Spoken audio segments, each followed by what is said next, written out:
Hey, hey, hey, everybody. You have found your way to Janine and Amy's fabulous travel experiences. Thank you so much. And thank you so much for your patience. We had to move this back a half an hour today. Normally start at 6, but today is 6:30. And we are so excited to have our very, very dear and happy friend, Angela from the West Coast. And she and her mom are partners in Travel That Matters and knows things all about sustainable travel and what that's going to look like as we go forward into 2021 and beyond. But before we get started, I have to say hello to my very dear friend and partner in crime, Janine Queenan. Hey, Janine. Hey, Amy. Hey, Angela. Hey, I think my son just got in the shower. So if you hear something that sounds like a bunch of old pipes, it's live TV. I don't even know, but it doesn't matter. Before we start, I'd like to remind everyone that we have an awesome group for Gen X and baby boomer women. And if you want to come on over, if you love to travel, we have a lot of fun. And I know we're not traveling now, but we find ways to keep things going. So I'll pop the link in the comments and yeah, just come over and see us. And also, if you have any questions for Angela, please pop them below too, and she'll answer them live. So, Absolutely. Hey, Angela, we're so glad. We already said hello, but I do want to ask you the question we ask everyone when they come on the show. When we get to travel again, where is the first place you'll go? And who will you go with? The first place I want to go is Antarctica, but that's probably not the first place I will go. And I honestly don't know. Maybe Croatia or Slovenia. Yeah, Slovenia. I was talking to someone about Slovenia today, and they were just really like, it's awesome. Yeah. It's off the beaten path places. I think we'll have to do a show on it because everyone I know who has gone just thinks it's and it actually it was the most sustainable country in 2016. Oh, was it really? Oh, holy cow. Is that because it's still like undiscovered, do you think? Or well, they actually have done work to have put into place sustainable tourism practices.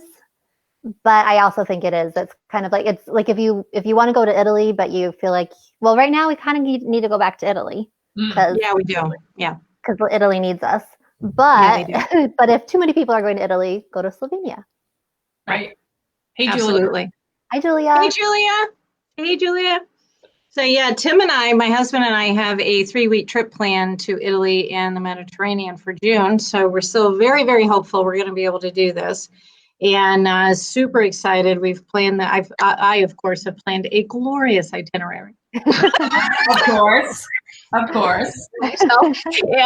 so we're hoping that, and actually, because we were just talking about it at dinner, so we're still very, very, very promised that it will happen. So, it'll be good. It'll be good. So my friends, everybody who's watching, if you've ever wondered what sustainable travel is and how we can make a better impact on our planet, our environment, and the communities in which we travel, Angela is going to give us all the answers and some insight on how to make that happen and how to be better purveyors of our planet. So, Angela, if you don't mind, just kind of start with what is sustainable travel? What is the definition and how does it translate to travel? Well, there's lots of different, kind of definitions that you can find around that are pretty typical as far as being culturally aware, maintaining the culture of the place that you're visiting, being cognizant of your impact on the environment. But really what I think it is doing the least harm, the most good, and protecting these places that we love so that future generations can enjoy them like we have. Yeah, I mean, that's so true. And it goes beyond using recyclable bottles, but of course you should, or, reusable. But I know before the disease that must not be named. Yeah, right. There were some places that over-tourism was a huge problem. So now we have this weird thing happening that all the places that were too many people visited are desperate for tourists to come back, right? And then you have places too that maybe people can start thinking about visiting instead. But so you're talking about supporting the local community. What are some ways that we can support sustainable travel? And what do you mean by supporting the local communities? Like, what would you do if you were visiting a place? Well, I mean, a lot of it is as raising your awareness about where your money's going and who you're like the resort that you're staying at or the hotel that you're staying at. What are their sustainable practices? If you're on a tour, are they sustainable? Does a lot of the money that you're giving to them go back into the community that you're visiting? Mm-hmm. Like there's G Adventures talks about a ripple score effect that with their trips, where their goal is to have as much of the money go back into the community or into the destination as possible, so that you're getting a great experience. The people that live there are benefiting from you being there. Mm-hmm. Like one of the things with Slovenia is that, or I think it was Slovenia, that money. Oh no, it was Bhutan. That money goes back into the infrastructure of the country. Yeah. And they have, there might be taxes. It could be things like they might limit the number of visitors to a place. I think we're going to probably see that more than maybe we want to see it, but I think it's a good thing that places are going to realize that we need to not have as many people here as we used to have. Right. So I think it's about like thinking about where you want to go, and if you just want to go sit on the beach and have an umbrella drink because you've had a stressful year, yes, that's possible. Nobody said one of those. Yeah. You can do that, but maybe like be a little bit more aware and look into eco resorts and resorts that have a focus on sustainability. And all three of us here and travel advisors that are aware of sustainable travel can help you, because it's not an easy thing to just, we live it, and we are looking for that information, and we're constantly researching things and finding out if people are living up to what they say they're going to do, because that's an issue as well. So right. So can I just ask a quick follow-up? So you're talking about like going, and I would love to go to the beach right now. In a warm place. I could probably go to the beach here, but it would be like, yeah, it'd be a little chilly.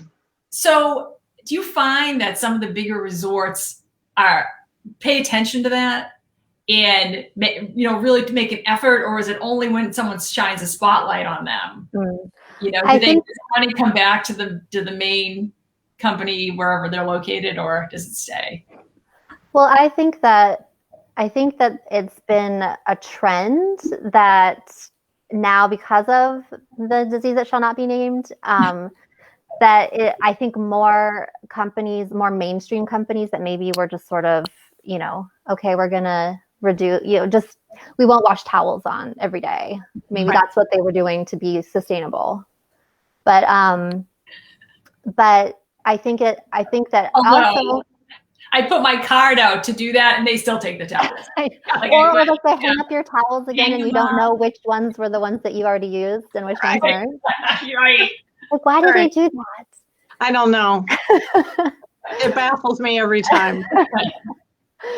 So yeah, I think again, it's about doing the research and looking into, and you can really tell if a company is walking the talk by how transparent they are with what they're actually doing, like what their goals are, what they say their goals are, and not just saying, just the trendy phrases, kind of like buying organic food, Right.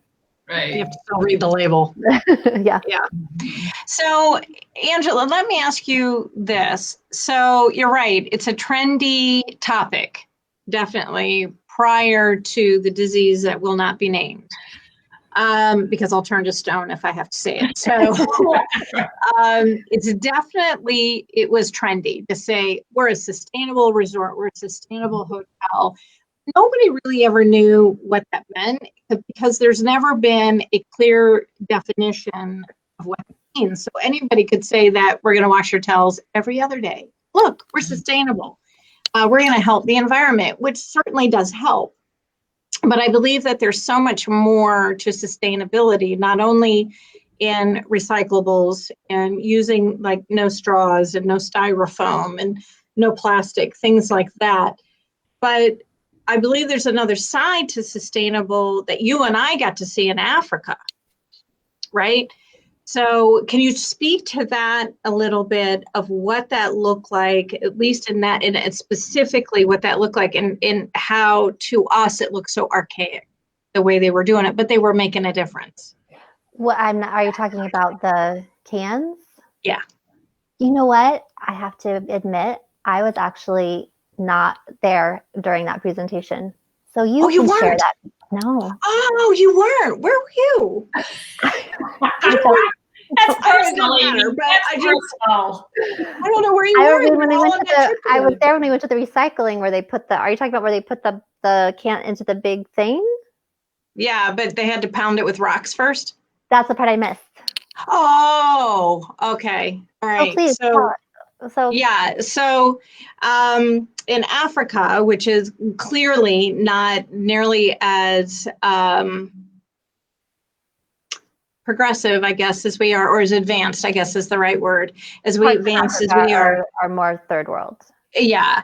So it's really important that we understand that when we go to these countries, the effect that we have. So, and especially for not only their culture, but for the women in countries like this that are still not even getting a proper education, let alone the right to vote or to have a job or be able to support themselves and their children.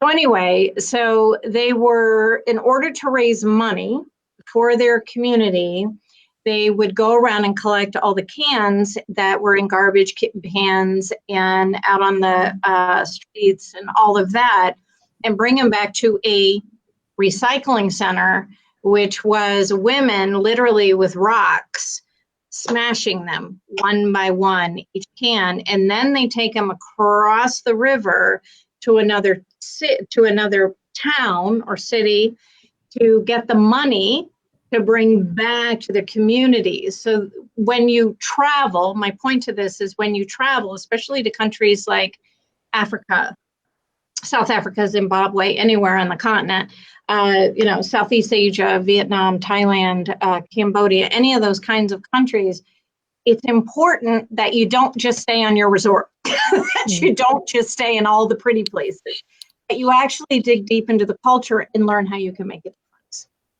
Well, and that actually, there's something that I'm starting to learn about myself, because there's so much when you start getting into this, you start to realize how much you don't know and some mistakes you maybe already made that you are going to try to help other people not make. Right. So I've been starting to understand the whole idea of decolonizing the safari, which I actually don't even totally know what that means yet, because that's one of the things that I'm actually trying to educate myself about. But it's about when you're visiting an ancient culture in another country, not it being an entertainment piece. It's about an actual exchange and about understanding the traditions. And it might mean that they don't dress up in the costumes that you're expecting them to see. Yeah. See them wear, but like I went on a small ship to Alaska, which is a great way to go cruising when it comes back, is on a smaller, less environmentally whatever ship. And we went and we were able to go to a whaling house that from the native culture, or the native tribe there in Alaska, which was a privilege that we weren't able, normally people aren't able to do that, but they were willing to open it up to us, which I think was a bit of a controversy among the different native people there. And then they dressed up in their costumes and then did a little dance for us. And at first I was kind of like, I don't know how I feel about this, because I kind of feel like I'm like in their living room and like, are they just doing this for show? But then I realized later, and especially because I trust the company that we were with, is that it was more about them keeping this tradition alive and sharing it with us. And they were inviting us in and sharing something with us that was important to them. And so there's always kind of like, you just have to think a few steps ahead, I think, when you're having interactions with animals, with women, with children, especially any population that could be exploited for tourism. Yeah, those are the ones that you really have to kind of. Yeah, you really have to know who you're working with. because that's one of the problems with voluntourism too, is that sometimes there'll be the volunteer opportunity to be created for the tourists, Right. without any kind of input from the local community or any way to sustain it. Like you have a bunch of people who don't know how to hammer a nail and board, trying to build a school or something, and then they leave, and there's an old rickety building that's no good, right, or whatever. Right. Well, and then that also brings up to have a teacher or whatever it is, right? Right. And that also brings up the like people want to go and help children, right? And they want to go to an orphanage because they feel like that's actually something that's helping children. And most of the time, those are not benefiting the children. So if that's something that you're interested in, it's important to, instead of going toward visiting an orphanage or doing something where you don't really know the impact you're having, or that it could have a negative impact that you didn't intend, working with organizations that are working to try to keep kids with family members in places like Cambodia, or, you know, so, and Cambodia maybe is a different story a little bit, but I mean, there's like, I read a statistic that 80% of kids in orphanages have a single parent at home that they've been separated from, because they've created all these orphanages, but the number of orphans has not increased.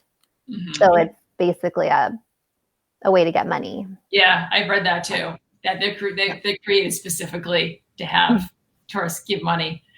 Yeah, so that's tough, because there are so many important organizations that are doing important work. You know, it's just a matter of working with a professional or really vetting the company that you're working with, for sure.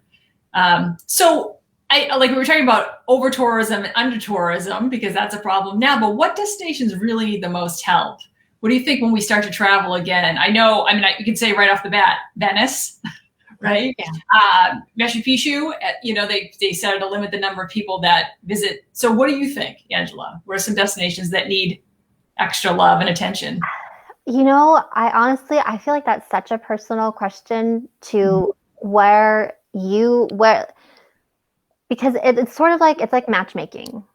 You know, it's like where are your passions? And like, if somebody is really, really super all about conservation and wildlife, I'm gonna be like, you need to go on a safari ASAP, because the conservation efforts in Africa have been hit hard by not having tourism. If it's something else like, you know, like you said, like Machu Picchu, I feel like I honestly don't know about how if their economy is hurting or if it's actually kind of a good thing.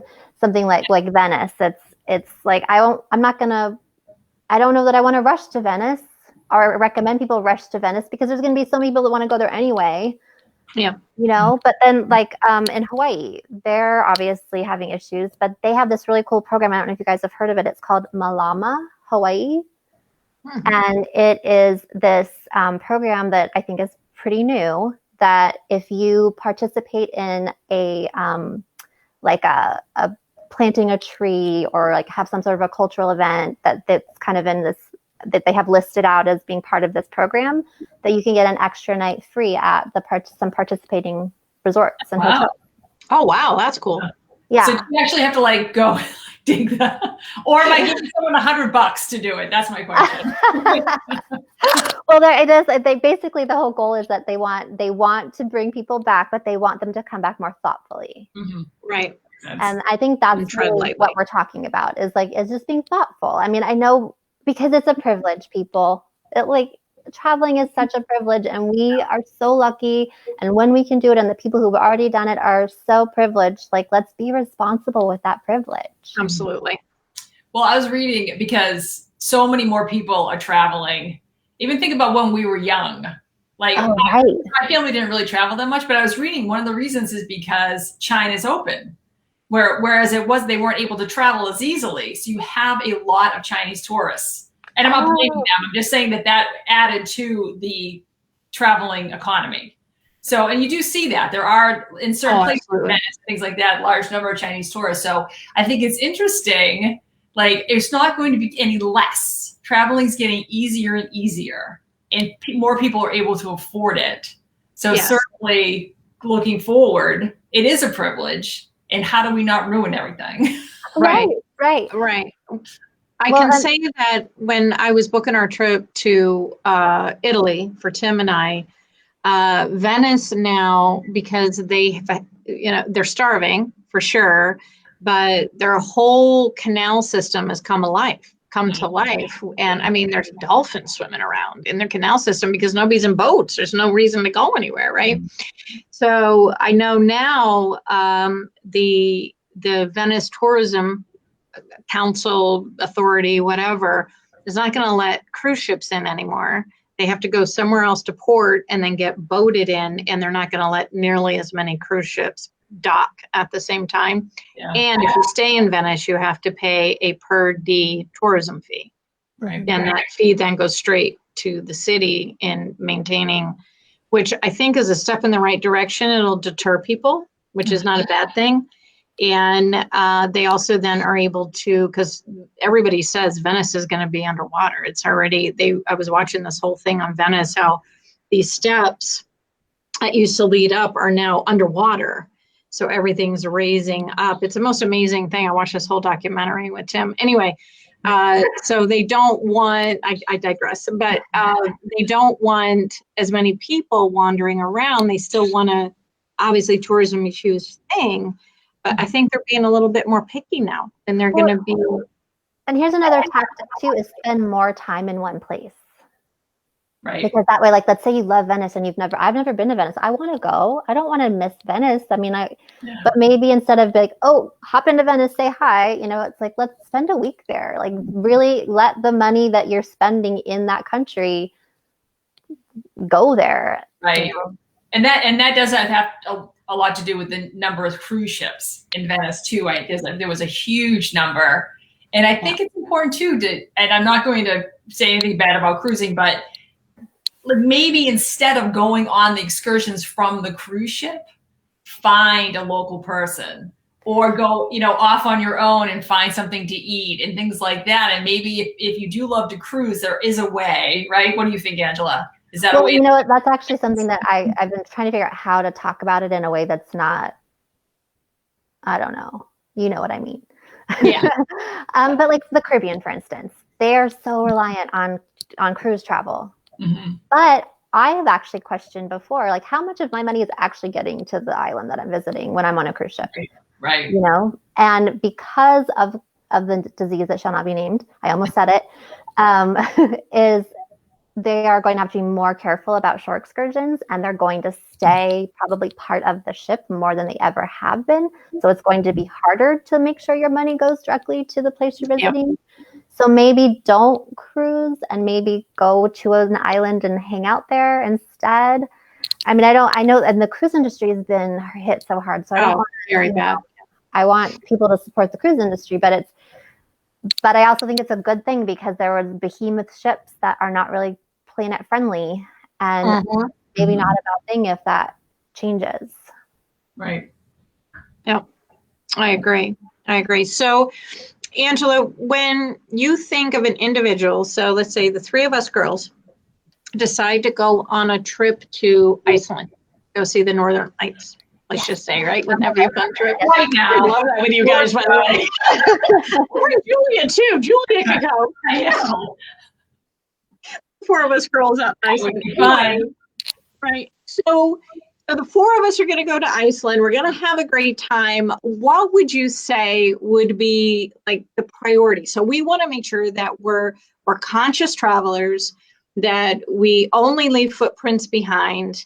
And we want to make sure to whomever we give our money, be it a restaurant, a hotel, a resort, our friend over in Iceland, Janine, I forgot his name already. Billy. Say again? Billy. That's it. Oh, he has the coolest place. Anyway, anything like that, how would we go about that, especially as travel advisors? So what would you say? What do we look for? Well, luckily for us, because of we're in a consortia that is focused on sustainability. So I would look at their sustainability community right away and look and see if there were properties that are vetted by them already. Because let's talk about getting there. Okay. Carbon offsetting. Like maybe get involved in carbon offsetting if you haven't already. Then. And what is that? So for viewers who don't know. Okay. Everybody doesn't know that.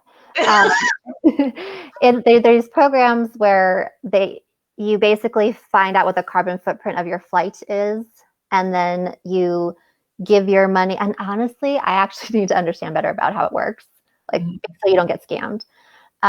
Is that you find out what carbon footprint your trip takes, and then there are these organizations that tell you basically what you need to do to offset it, and then there are companies that go plant trees or things like that help to make it more carbon neutral.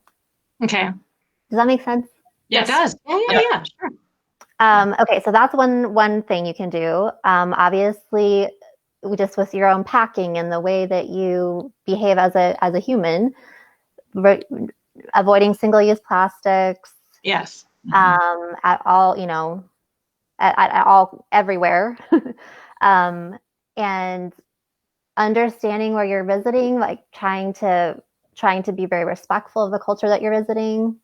In some place like Iceland, you might not think that there's really all that much of a difference, but I think that there are things that culturally you need to just be curious about. Be curious. That's it. Yeah. Absolutely. Yeah. In Iceland specifically too, there are so many cool things to go see, like the fact that they use the volcanic energy from the ground for heat and things like that. I mean, if you're interested in sustainability, that's a place to go, right? Right. And then looking at the property that you stay at, choosing one if you can. They don't, not every place you visit is going to have a level of sustainable property available to you. Like the Caribbean, it's a little bit harder. But look for where you can stay that has a verifiable approach to sustainability. Mm-hmm. And then I would actually, as travel advisors, I would look for one of our tour operator partners that's committed to sustainability and get recommendations from them about who to support and where the places are and which places are more vulnerable and which places need to, maybe there's too many people there, and which places are oh my God, it's an amazing alternative to this thing that everyone goes to, but it's so beautiful, and then half the people go to this place. Yeah. So we're getting to the end of our time, but I do want to ask, because I know we're all dying to travel again, but is there any way that we can support these destinations or the local communities, or while we're not traveling, is there any way to help, or is there any way we can think about something we can do now going forward? Well, there are definitely, as far as animal conservation, there's lots of organizations that you can donate to. If, like we talked about earlier with children, looking for I don't have a list. I feel like I should. Yeah. Something for you. But bottom line, do your research though too, for sure. Do your research. Yeah. There was an organization I was going to create this whole fundraising for my birthday last December. And I was like, oh, I love this organization. I thought it was really fabulous. So I did my research. Turns out it's a for-profit organization. They kind of lead you to believe they're a nonprofit and they're actually helping the environment, but they're actually for-profit. So I said, oh no, I'm out. And I went with something else. But look for B Corp, letter B Corp. Mm-hmm. Yeah. The people who get the B Corp certification or designation are they have to go through so many hoops and are absolutely legit. Good. Yeah. Okay, that's good. That's really good information. Angela, I want to thank you very much. Always good to see your beautiful, beautiful face out there on the West Coast. So thank you very much. Give your mom a big hug from me too, by the way. Thank you for having me. Absolutely. We could talk about this forever. There's so much. I know there's so much. There's so much. And I don't know if you, I know Janine's probably going to say this too, but what's your handles everywhere, websites, all that kind of stuff. So kind of give us that so our listeners can see. Okay, so our website is travelthatmatters.net, not .com, .net. Mm-hmm. You can find us on Facebook at Travel That Matters and Instagram. And although I don't do a whole lot on social media lately, so maybe don't go there. And we have a weekly newsletter that because of the disease that shall not be named, we have doubled down on our sustainability efforts, and so that type of information will be regularly in all of our weekly communication. Well done. That's Cool. excellent. So what I Good. know we'll do, we'll drop the link to be able to sign up for your newsletter. I'll get that from you and I'll drop it in the comments. Or you Great drop idea. it in the comments. You can drop it in the comments too. Okay. All right. So thanks everybody for coming. Angela, thank you so much. Don't forget to pop over to the Women with Wanderlust Tribe if you are a Gen Xer or baby boomer woman who loves to travel. And until next week, keep dreaming about travel and finding joy close to home. Thanks everybody. See you next week. Bye, everybody.